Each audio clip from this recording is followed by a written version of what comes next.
So this is one of my relatively newer plants. It's about 4 to 5 months old, and one of the plant shop owners had called me and said, hey, I got this one in, quite large. I actually had already shown this one to you. It's Scindapsus treubii, but I showed you the dark form, and I had a small cutting of the regular light form. However, this one is called Moonlight. So it's a cultivated variety called Moonlight, although I can't really see the difference between the Moonlight and the regular light form of this. So I'm not even sure if the grower could actually really call it a cultivar. However, I really like this one because, of course, we're all attracted to large, full plants.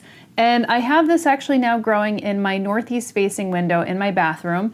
And it's actually been quite slow. You can see it's put on some new growth. I mean, I did get it kind of towards the fall months. So it's not one of those plants that I got during the springtime and it was in full growth mode. So we'll see how it goes when it goes through a whole season. But since I've had this plant already, I think that the care tips are going to be very similar. However, the difference with this one is I have this directly in my northeast facing window, and it's cold and blustery, and it's been below zero at a couple different times.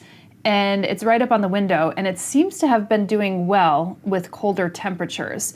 And that's always a little bit more of a challenge because sometimes you don't know how far you could actually push your plants as far as temperature goes.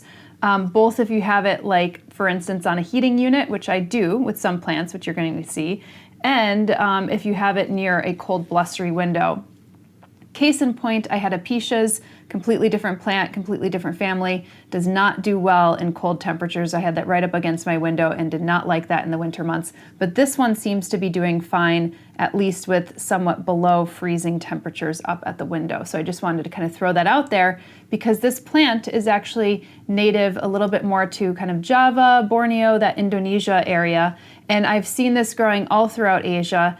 And it starts to clamber along the edges of the forest and through the forest floor until it finds a tree, and then it actually starts to jet up and the leaves start to become longer and thinner, at least the ones that I've seen, and also darker, at least the ones that I've seen in Singapore and Thailand. And those actually might not be native there. They might have been introduced and just started to grow. But this plant will grow. It will put out some foliage during the spring and summer months, so be sure to give it a fertilizer. You could hit it up with a little bit more on the nitrogen side since it is full of foliage. So if you do something like a 20-10-10 or maybe a 2-1-1 if you're going the more organic route, you could even give it a well-balanced fertilizer. I just suggest a little bit more higher on the nitrogen only because it puts out a little bit more foliage than maybe some of your other plants.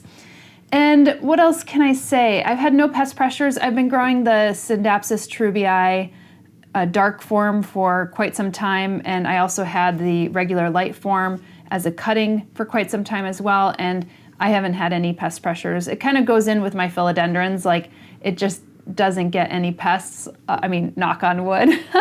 So that's really wonderful.